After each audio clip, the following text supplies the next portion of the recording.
Redbeard, do you think if I finish chipping this flint by time when sun is hottest, you could get it tied to a stick by a time when we all get hungry? I don't think so, Big Feet. You're forgetting. Today we've all got to go to clearing where we go sometimes, from time when cricket shut up until time when we go back to our huts. Really? What for? It's Bronze Orientation Day. Bugger. I'm so sick of hearing about bronze. Bronze. What's wrong with stone? Does stone not work all of a sudden? Well, they say that bronze will revolutionise the way we hunt together. Well, maybe, but I can't be doing with it. Horrid shiny stuff. Guys, this is Hairyback from Tribe in the Valley who have lots of jewellery all of a sudden. He'll be leading our Bronze Orientation Day. Hairyback, this is Big Feet and Redbeard, our foremost chipper and tire. Oh, great. Well, you're exactly the kind of people I need to get through to. And my message for you is this. Don't be afraid of bronze. Really. Unless, of course, someone is attacking you with a bronze axe, in which case you should be afraid, because bronze is brilliant. Meet bronze.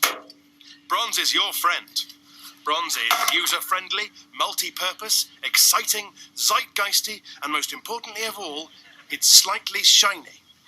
Every day we're finding new uses for bronze. Bronze plates, bronze cups, bronze hats, bronze shoes, even bronze windows. And bronze doesn't even need to be chipped. So, stone is dead, prepare for the age of bronze. Thank you. Yes, you have a question? Yeah. When you say bronze doesn't need to be chipped, right? My question is, doesn't it? No. With new modern smelting, old-fashioned chipping is a thing of the past. Right, because I'm a chipper, you see. Right, well, I won't lie to you. Chippers, as a breed, are going to go the way of the saber-toothed tiger. Ah! No, I mean they're going to be extinct. But have you thought about retraining as a smelter? No, I haven't. I mean, smelting may be fine for the lads, but I'm no smelter. And while bronze may be terribly clever, stone was all my old dad ever needed to feed a family of as many hands as I have and then more than that. I just say, as a tribe, why don't we leave the bronze to the smart Alex and the whiz kids, and we'll just carry on using stone axes like we always do. Because if you do, the tribes with the bronze axes will kill you, and then take your stone axes, and then throw them away because they're rubbish. Oh. Yes? Will the bronze still need tying to sticks? Oh, yes. Cracking. Welcome to Service Transitions. My name is Tom. My name's Steven. I'm Aaron. And I'm Bronson. And as we go throughout this presentation, we'll be using examples of a tribe switching from using stone axes to bronze axes in order to demonstrate the principles of ITIL Service Transitions. The objective of ITIL Service Transitions is to build and deploy IT services. Service transitions also make sure that changes to services and service management processes are carried out in a coordinated way.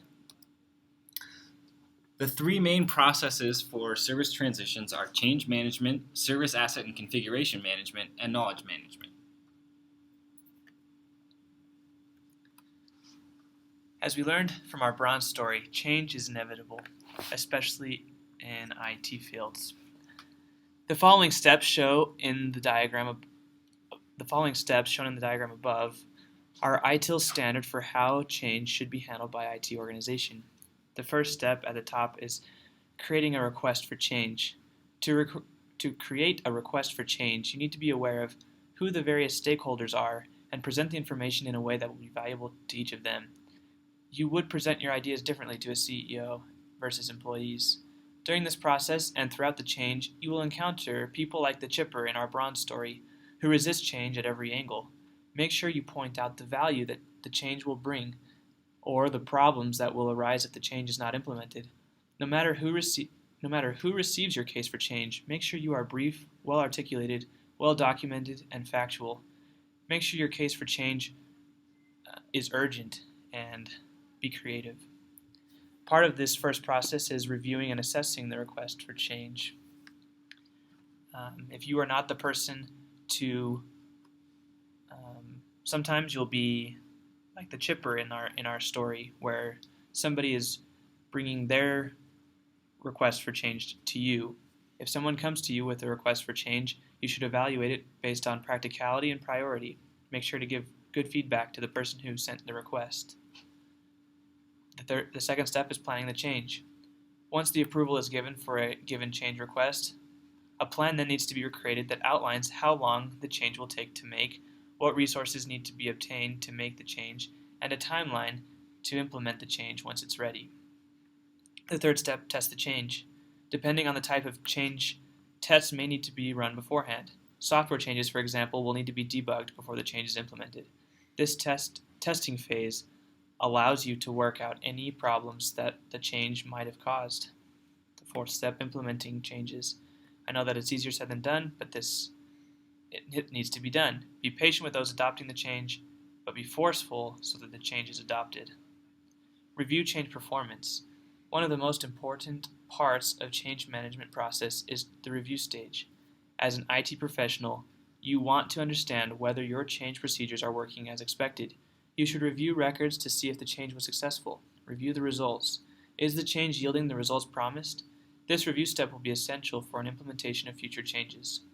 Closing the process. This is a process as part of the change management cycle that many forget. A change, after it has been reviewed, should be fully documented, and the info should be given to stakeholders who will be essential for approving future changes. All right, let's take a break real quick. This presentation is brought to you in part by mini Oreos. They're like regular Oreos, but mini.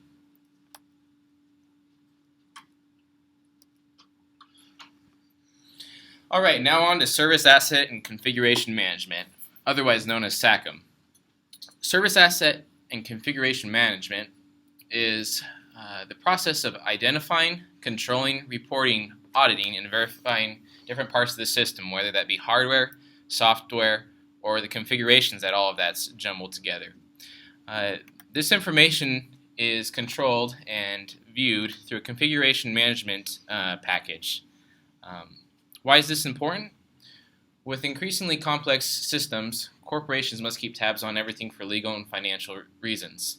It's not just a matter of trying to make sure everything flows together.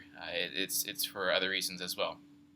Just to give you a brief and not classic example, but example, we have Jerry the programmer here that is in charge of deploying different updates to the system.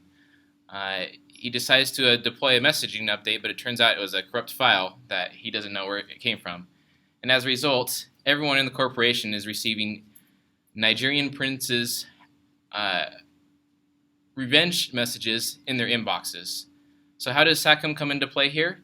SACM can tell the IT department what happened, when it happened, who may have approved that it happened, and most importantly, what can be done to correct the situation in the most efficient manner possible.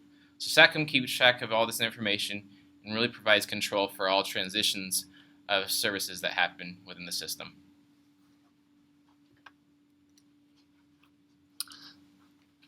The point of knowledge management is to ensure that wise decisions are made. This is done by making sure that the right information and knowledge is given to the right people when they need it. In layman terms, we need to know how well our system is working at accomplishing our objectives, and we ought to base our decisions on that information. The key concept of knowledge management is known as the data, information, knowledge, wisdom structure. In the model, data is classified as raw facts. For example, a fact could be that one of the warriors in the tribe has a defective stone axe. This one fact by itself isn't super useful, but as we gather lots of these facts in this data, we can start to make information, or what is known as process facts. An example of information could be a chart prepared by the tribal accountant showing that over the last month, we've increased in the number of axe problems. With that information, the tribe can then make an informed decision, which is known as knowledge. In this case, we need to make new axes for our warriors. Finally, the ability to learn from accumulated knowledge is known as wisdom. We should remember to replace our axes, and we'll switch to bronze axes from our stone axes. Using this process, of course, this is also used for IT management decisions. For example, if you have a server that isn't running, that's a piece of data. But then maybe you have a report over a long period of time that says over the last couple of weeks we've had problems with all these new servers that we just bought. The knowledge that we gain from that is maybe we bought some lesser quality machines and we should be buying better quality machines. And then the wisdom is, okay, now that we've done that, maybe we need to evaluate our purchasing philosophy and think about spending more money to get better machines. And so all of this kind of information for knowledge management is usually stored in something called the Service Knowledge Management System. A few related processes is first, transition planning and support. As we're preparing to release our bronze axes to our tribe, do we have enough resources and have we planned it out efficiently? Release and deployment management. What's our schedule and how are we going to control moving out our bronze axes? Service validation and testing. Ensuring that our axes meet our customers' needs and expectations. And evaluation. How are these axes helping us do what we wanted to do as a tribe? So in summary, service transition has three main processes and then several sub-processes. The three main processes are knowledge management, which is tracking the defects in our stone axes and tracking how switching to bronze helps our tribe. Change management, which is creating a plan to introduce bronze to the stone tribe and helping individuals adopt the change to bronze. Then service asset and configuration management, making sure that the bronze was authorized and the implementation happens for everyone. As well, there's several sub-processes, which in our example are demonstrated by ensuring that we have the proper amount of bronze for a tribe-wide release, planning on how and when we will deploy this bronze, validating that our bronze fulfills our tribe's needs, and evaluating how our axes perform in our pillaging exploits. That is transition management. Service transition.